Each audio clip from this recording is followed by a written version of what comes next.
നമസ്കാരം. പ്രായപൂർത്തിയാവാത്ത കുട്ടികൾ, പ്രത്യേകിച്ച് കുഞ്ഞു കുട്ടികൾ ലൈംഗികമായി പീഡിപ്പിക്കപ്പെടുന്നുണ്ട് എന്നതൊരു വാസ്തവമാണ്. കൂടുതലും ഇത്തരം പീഡനങ്ങൾ നടക്കുന്നത് കുടുംബങ്ങളിലാണ്. ബന്ധുക്കളും സ്വന്തക്കാരും പരിചയക്കാരുമൊക്കെയാണ് പീഡകർ. പെൺകുട്ടികൾ മാത്രമല്ല, ആൺകുട്ടികളും പീഡിപ്പിക്കപ്പെടുന്നു. ഇത് പലപ്പോഴും പലരും തിരിച്ചറിയുന്നില്ല. അഥവാ ആ കുട്ടികൾക്ക് ഇത് പീഡനമാണ് എന്ന് തിരിച്ചറിയാൻ കഴിയുന്നില്ല.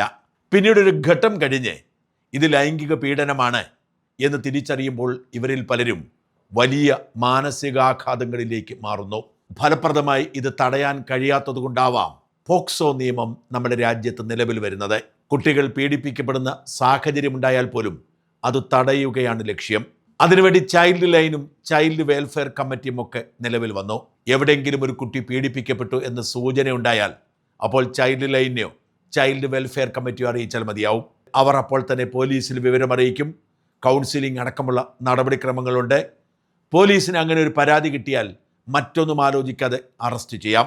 ഇത് കുട്ടികൾക്ക് ഒരു പരിധിവരെ സംരക്ഷണം ഒരുക്കുന്നുണ്ട് എന്നത് വാസ്തവമാണെങ്കിലും ഈ നിയമത്തിൻ്റെ കാഠിന്യം നിരവധി നിരപരാധികളെയാണ് ഇല്ലാതാക്കിയിരിക്കുന്നത്. കുഞ്ഞുകുട്ടികളെ സംരക്ഷിക്കാൻ വേണ്ടിയുള്ള നിയമം 14, 15, 16 വയസ്സുള്ള ഏകദേശം വകതിരിവുള്ള കുട്ടികൾ ദുരുപയോഗിക്കുന്ന സാഹചര്യം പതിവാകുന്നു. പോലീസിനൊരു പരാതി ലഭിച്ചാൽ പ്രഥമ ദൃഷ്ട്യാ കുറ്റം നടന്നിട്ടില്ല, ഇത് വ്യാജമാണ് എന്ന് തോന്നിയാൽ പോലും FIR രജിസ്റ്റർ ചെയ്യാതിരിക്കാനോ ആരോപണ വിധേയനെ അറസ്റ്റ് ചെയ്യാതിരിക്കാനോ ഒന്നും സാധിക്കില്ല. അത്ര കഠിനമാണ് നിയമം.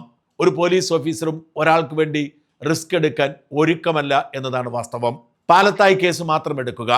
പത്മരാജൻ നിരപരാധിയാണ് എന്ന് ബോധ്യപ്പെട്ടതുകൊണ്ട് അറസ്റ്റ് ചെയ്യാൻ മടി കാണിച്ച പോലീസിനെ പിന്തുണച്ചതിൻ്റെ പേരിൽ DGP ശ്രീജിത്ത് ഇപ്പോഴും വേട്ടയാടപ്പെടുകയാണ്. പോക്സോ കോടതിയാവട്ടെ നിയമം അതേപടി മാത്രം നോക്കി അതിൻ്റെ ലോജിക്കിലേക്കോ മെറിറ്റിലേക്കോ കടക്കാതെ ശിക്ഷ വിധിച്ചു. പോക്സോ നിയമത്തിൻ്റെ ഏറ്റവും വലിയ പരിമിതി ഇതാണ്. കേസെടുക്കുന്ന പോലീസിനും വാദം കേൾക്കുന്ന കോടതിക്കുമൊക്കെ പരിമിതികളുണ്ട്. നിയമം അതേപടി പാലിക്കാനല്ലാതെ തെളിവുകളുടെ അടിസ്ഥാനത്തിൽ തീരുമാനമെടുക്കാനോ കഴിയാത്ത സാഹചര്യമുണ്ട്. അതൊക്കെ നടക്കുന്നത് ഹൈക്കോടതിയിൽ അപ്പീൽ പോകുമ്പോഴാണ്. നീണ്ട വർഷങ്ങളിലെ വിചാരണയ്ക്ക് ശേഷം വിചാരണ കോടതി ശിക്ഷയും വിധിച്ച് നാട്ടിൽ നാറി നശിച്ച് എന്നോ ഒരിക്കൽ ഹൈക്കോടതിയിൽ കേസെത്തുമ്പോൾ വെറുതെ വിട്ടതുകൊണ്ട് എന്താണ് കാര്യം? അപ്പോഴേക്കും ആരോപണ വിധേയനായ നിരപരാധിയുടെ ജീവിതം താറുമാറായി കഴിഞ്ഞിരിക്കും. പക്ഷെ നിർഭാഗ്യവശാൽ അതാണ് നമ്മുടെ നാട്ടിലെ നാട്ടുനടപ്പ്. ഏറ്റവും ഒടുവിൽ പോക്സോ നിയമം ദുരുപയോഗിച്ചതിൻ്റെ പേരിൽ പുറത്തു വന്നിരിക്കുന്ന വാർത്ത ഇടുക്കി ജില്ലയിലെ മേരികുളത്തുള്ള 45 വയസ്സുള്ള ഒരു പാവപ്പെട്ട ഒരു കൂലിപ്പണിക്കാരൻ്റെ കഥയാണ്. ഏറ്റവും സങ്കടകരമായ കാര്യം, ഇത്തരം കേസുകളിൽ ഒരാൾ കുറ്റവിമുക്തനാക്കപ്പെട്ടാൽ പോലും പോക്സോ നിയമമായതുകൊണ്ട് അയാൾക്ക് പുറത്തു വരാനോ അയാളുടെ ഐഡൻറ്റിറ്റി വെളിപ്പെടുത്താനോ കഴിയില്ല. കാരണം അപ്പോഴും അപ്പുറയുള്ളത് പ്രായപൂർത്തിയാവാത്ത കുട്ടിയാണ്. അതുകൊണ്ട് തന്നെ ഈ മനുഷ്യൻ മുഖമില്ലാത്തവനായിരിക്കുന്നു. ഇയാൾ കൂലിപ്പണിയെടുത്തും ഇയാളുടെ ഭാര്യ തൊഴിലുറപ്പിന് പോയുമാണ് ആ കുടുംബം മുമ്പോട്ട് പോയത്. സ്വാഭാവികമായും പണം തീരെയില്ലാത്തവർക്ക് മക്കളെ പരിഗണിക്കാനോ അവരുടെ പ്രശ്നം കേൾക്കാനോ ഒന്നും സമയം കിട്ടിയെന്ന് വരില്ല. ഈ ദമ്പതികളുടെ മകൾ ഒരാളുമായി പ്രണയത്തിലാകുന്നു. അയാൾ കൂടെ വീട്ടിലെത്തുന്നുവെന്ന് നാട്ടുകാർ പരാതിപ്പെടുന്നു. ഇവൾ 24 മണിക്കൂറും മൊബൈൽ ഫോണിൽ അയാളോട് സംസാരിക്കുന്നത് കാണുമ്പോൾ എതിർക്കുന്നു. ഇതേ ചൊല്ലി അച്ഛനും മകളും തമ്മിൽ വഴക്കാകുന്നു. ഒടുവിൽ ആ മകളുടെ കാമുകനും അവരുടെ അമ്മയും ചൈൽഡ് ലൈനെ വിവരമറിയിക്കുന്നു അച്ഛൻ പീഡിപ്പിച്ചെന്ന്. പോലീസ് ഓടിച്ചിട്ട് പിടിച്ച് ജയിലിൽ അടയ്ക്കുന്നു. ജാമ്യം ലഭിക്കുന്നില്ല, പരോൾ ലഭിക്കുന്നില്ല. 1.5 വർഷം തുടർച്ചയായി ജയിലിൽ കിടന്നു. 1.5 വർഷത്തിന് ശേഷം സകല തെളിവുകളും ആ പെൺകുട്ടിക്കെതിരായതുകൊണ്ട്, ആ മനുഷ്യന് അനുകൂലമായതുകൊണ്ട് അയാളെ വെറുതെ വിട്ടു. അതിലേറ്റവും പ്രധാനപ്പെട്ട തെളിവായി മാറിയത് ഇയാൾ ജയിലിലായതിനു ശേഷം ഒരിക്കൽ ഈ കാമുകൻ വീട്ടിലെത്തുകയും അമ്മ നാട്ടുകാരെ അറിയിക്കുകയും നാട്ടുകാരയാളെ മുറിയിൽ പൂട്ടിയിട്ട് പോലീസിനെ അറിയിക്കുകയും ചെയ്തത് കേസായതാണ്. പക്ഷേ കാമുകനെ അറസ്റ്റ് ചെയ്ത് ജയിലിൽ അടച്ചില്ല. എങ്കിലും ഈ കേസിൽ നിർണായകമായ തെളിവായി മാറി. ഒടുവിൽ കുറ്റവിമുക്തനാക്കപ്പെട്ട് വീട്ടിലെത്തിയിട്ടും ഈ മനുഷ്യന് നേരെ ചൊവ്വേ സംസാരിക്കാൻ കഴിയുന്നില്ല. മാതൃഭൂമിയുടെ ലേഖകൻ അയാളോട് ചോദ്യങ്ങൾ ചോദിക്കുമ്പോൾ അയാൾക്കൊന്നും പറയാനില്ല. കൊച്ചെ എന്ന് വിളിച്ച് അയാൾ നിസ്സംഗതയോടെയാണ് സംസാരിക്കുന്നത്. കൊച്ചു ഫോൺ വിളിക്കുമായിരുന്നു. അപ്പോൾ ഞാനത് എതിർപ്പായിട്ട് പറഞ്ഞു. കൊച്ചിനതൊരു ദേഷ്യമായിട്ട് അങ്ങനെ മനസ്സിൽ കൊണ്ട് നടന്നായിരുന്നു. 10 പ്രാവശ്യം അങ്ങനെ കണ്ടായിരുന്നു ഫോൺ വിളിക്കുന്നത്. അപ്പോൾ അമ്മയും വിളിച്ച ഭാഗത്തുമൊക്കെ പോയിരുന്ന് ഫോൺ വിളിക്കുമായിരുന്നു. അത് പറഞ്ഞതിന് എന്നോട് നല്ല ദേഷ്യം ഉണ്ടായിരുന്നു. നീണ്ട പോരാട്ടങ്ങൾ നടത്തി ഇയാൾക്ക് നീതി നേടിക്കൊടുത്തത് ജോബി ജോർജ് എന്നു പേരുള്ള അഭിഭാഷകനാണ്. ആ അഭിഭാഷകൻ പറയുന്നു, ഈ മനുഷ്യൻ ജയിലിലായപ്പോൾ മനസ്സിനെന്നും വിങ്ങലായിരുന്നെന്ന്. തുടക്കം മുതലേ ഭാര്യ കരഞ്ഞുകൊണ്ട് എൻ്റെ ഭർത്താവ് നിരപരാധിയാണ്, ഞങ്ങളുടെ ഏക ആശ്രയമാണ് എന്ന് പറഞ്ഞ് വളരെ സങ്കടപ്പെട്ട്, പിന്നീട് ഞാൻ അവരോട് കാര്യങ്ങൾ ചോദിച്ചതിലും മറ്റാളുകളോട് ചോദിച്ചതിലും എല്ലാം, പിന്നീട് എനിക്ക് ആ കേസ് ഫയലുകൾ പരിശോധിച്ചപ്പോഴും പിന്നീടുണ്ടായ സബ്സിക്വന്റ് കോണ്ടാക്റ്റുകളിൽ നിന്നും എല്ലാം ഈ പ്രതി 100% നിരപരാധിയാണെന്നുള്ളത് ബോധ്യമാവുകയായിരുന്നു. അതുകൊണ്ട് തന്നെ എനിക്കും അത് ഒരു വലിയ മാനസിക സമ്മർദ്ദമായിരുന്നു. കാരണം ഒരു നിരപരാധി ജയിലിൽ കിടക്കുന്നു, അതും സ്വന്തം മകൾ ആരോപിച്ച ഒരു കുറ്റത്തിന്റെ പേരിൽ. അതുകൊണ്ട് തന്നെ ആ ഒരു കേസ് നടത്തുന്ന അവസാന കാലഘട്ടം വരെയും എനിക്കും അതിൻ്റെതായ ഒരു സ്ട്രെസ് ഉണ്ടായിരുന്നു.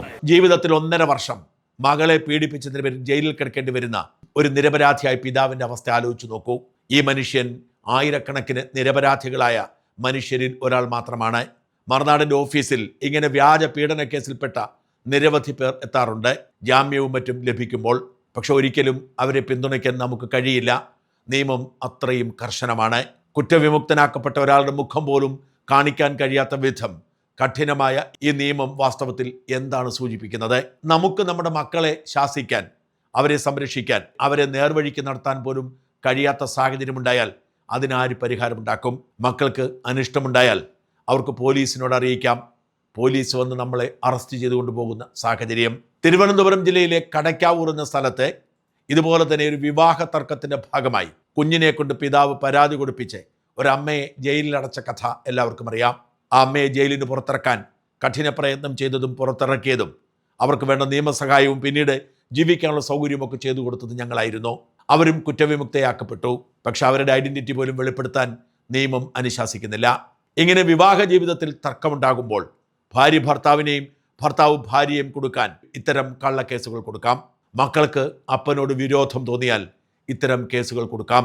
ഇയാൾ ജയിലിലായിരുന്നപ്പോൾ ഈ പെൺകുട്ടി തൻ്റെ കാമുകനൊപ്പം ഒളിച്ചോടി എന്ന് ഈ മനുഷ്യൻ്റെ ഭാര്യ, അതായത് പെൺകുട്ടിയുടെ അമ്മ പറയുന്നുണ്ട്. ഇവിടെ ഈ മനുഷ്യന് ഭാഗ്യമുണ്ടായത് തൻ്റെ ഭാര്യ, അതായത് പെൺകുട്ടിയുടെ അമ്മ അയാളോടൊപ്പം നിന്നു എന്നതാണ്. പലപ്പോഴും ഇത്തരം കേസുകൾ ഉണ്ടാവുമ്പോൾ സ്വന്തം ഭാര്യ പോലും വിശ്വസിച്ചെന്ന് വരില്ല. സ്വന്തം നാട്ടുകാരും കൂട്ടുകാരുമൊക്കെ നീ ഒരു കുട്ടിപ്പീഡകനാണല്ലോ എന്ന് ചോദിച്ച് അപമാനിച്ചെന്ന് വരാം. ഇവിടെ നമ്മൾ എന്തു ചെയ്യും? മക്കളെ പോലും വിശ്വസിക്കാൻ കഴിയാത്തൊരു കാലത്ത് എങ്ങനെയാണ് നമ്മളൊക്കെ ജീവിച്ച് മുമ്പോട്ട് പോകുന്നത്? എങ്ങനെയാണ് ഇത്തരം പ്രതിസന്ധികൾക്ക് പരിഹാരം ഉണ്ടാക്കുന്നത്? എനിക്കൊരു പിടിയുമില്ല. മക്കളെ സ്നേഹിക്കുക, പരിഗണിക്കുക, ശാസിക്കേണ്ട സമയത്ത് ശാസിക്കുക. പക്ഷേ അവരുടെ വികാരത്തെ വ്രണപ്പെടുത്തരുതേ.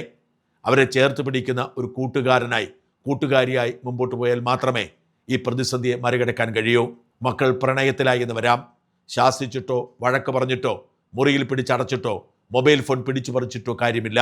അവരുടെ ഒരു വികാരത്തെയും വ്രണപ്പെടുത്താതെ സ്നേഹത്തോടെ ശാസിക്കുക, ചേർത്ത് പിടിച്ച് ശാസിക്കുക. അതേസമയം ആ ശാസനം അതിരുകടക്കാതിരിക്കുക. അവരുടെ സ്വാതന്ത്ര്യത്തെ അംഗീകരിച്ചുകൊണ്ട് അവരുടെ വഴി തെറ്റാണെന്ന് സാവകാശം പറഞ്ഞു കൊടുക്കുക. അവർ പിടിവാശിയിലാണെങ്കിൽ ആ പിടിവാശിക്ക് മുമ്പിൽ ഒരു പരിധിവരെ കീഴടങ്ങുക. അല്ലാതെ മക്കളെ നമുക്ക് കീഴ്പ്പെടുത്താനോ അവരെ നമുക്ക് ശിക്ഷിച്ചും ശാസിച്ചും നേർവഴിക്ക് നടത്താനോ കഴിയില്ല. എൻ്റെ അപ്പനെയും അമ്മയെയും വേദനിപ്പിക്കരുത്, അവരെന്നെ സ്നേഹിക്കുന്നുണ്ട് എന്ന് മക്കൾക്ക് തോന്നുന്നിടത്ത് മാത്രമേ നമ്മൾ വിജയിക്കൂ.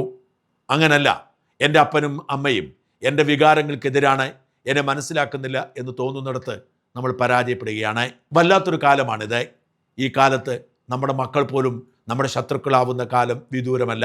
അവരെ സ്നേഹത്തോടെ ചേർത്ത് പിടിച്ച് സ്നേഹം എന്ന ആയുധം കൊണ്ട് നേരിടാൻ മാത്രമേ നമുക്ക് സാധിക്കൂ.